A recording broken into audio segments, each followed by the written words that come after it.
Namaskar. My today's poem is about depression. I have compared depression with moon. It can rise and fall like a moon.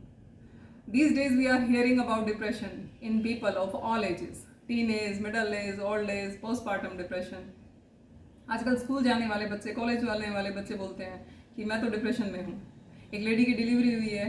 After delivery a new member came into the family. I mean a newborn child. With that member, extra work, extra responsibilities are also coming.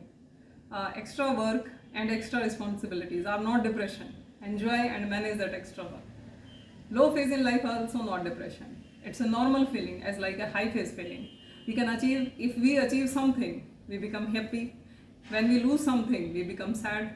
It's a normal, natural feeling, not depression. Let's come to the poem. Title is Moon of Depression. वो तो तुम्हारे दिलो दिमाग में आ गया, कितना भी ना करो, डिप्रेशन तुम पर छा गया. चांद की तरह हैं उसके संस्कार, घटते बढ़ते रहना एकमात्र व्यवहार. ना उसे उम्र का कोई लिहाज, ना उसमें दया भाव का रिवाज. एक बड़े आलीशान घर के करीब से गुजरा वो, मखमली बिस्तर पर नजर पड़ी जाने क्यों. शांत एक महिला लेटी थी अपने बच्चे के साथ, बार बार छोड़ पकड़ रही थी नवजात का हाथ. लगा उससे तनिक पूछना चाहिए हाल, क्यों दिख रही है जरूरत से ज़्यादा निढाल. उसके पूछते ही वो रो दी, धैर्य की सारी सीमाएं खो दी. सुबकते हुए बोली सब ठीक है, पर पता नहीं मन में क्या चल रहा है. सुख सुविधा के बाद भी कुछ अजीब सा खल रहा है. शायद जिम्मेदारियां बढ़ने से ऐसा हो गया है, पर अब तो घर का सुख चैन ही जैसे खो गया है.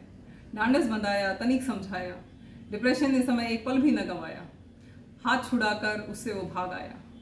सोच रहा था मुझे तो था वही रहना, इतने कमजोर शिकार मिलने पर क्या कहना. क्या हुआ जो सका न ठहर, ऐसा टूटा कौन सा कहर. कैसे कहूँ वो बाजी क्यों गवाई, चंद घड़ियां भी वहां डर कर बिताई. उस नवजात शिशु की आंखों में था आशा का तेज सूरज. भला डिप्रेशन के चांद का पहर प्रकाशपुंज सूरज के सामने कैसे सकता था ठहर. सरपट भागते भागते एक वृद्ध आदमी से टकरा गया. हताश, हाथ में थैला, बुजुर्ग सड़क पार करने से घबरा गया. सांस में सांस आई, चलो एक साथी तो मिला, इसके साथ ही वक्त गुजारेंगे, क्या अतीत से गिला. बुजुर्ग ने पकड़ लिया अपना माथा और बस शुरू कर दी अपनी गाथा.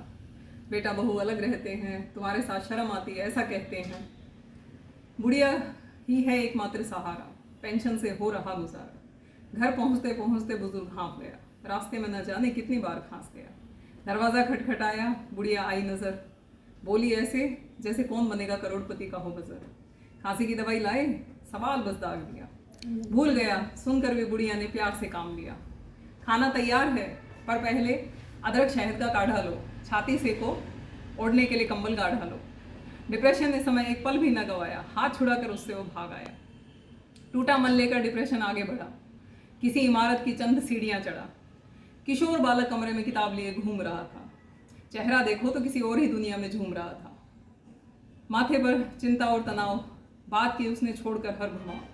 परीक्षा नज़दीक है परंतु तैयारी है कम, जी तो चाहता है ये समय जाए थम. डिप्रेशन ने सोचा इसका साथ खूब जमेगा, कामचोर सा दिखता है, अच्छा रंग जमेगा. अचानक फ़ोन की घंटी टनटनाई, दूसरी तरफ से माँ की आवाज़ भी सुनाई. बालक ने रुआंसे स्वर में सारी बात बताई. चिंता नहीं, तेरे साथ मैं हूँ, माँ ने अपनी प्रतिबद्धता दोहराई. फ़ोन करते ही बालक के हाव भाव में विश्वास था. कुछ भी मुश्किल नहीं है, उसे ये एहसास था. अब तो डिप्रेशन ने सोचा लेना होगा उसे संन्यास, या ऐसा इंसान ढूंढना होगा उसका अपना कोई ना हो आसपास.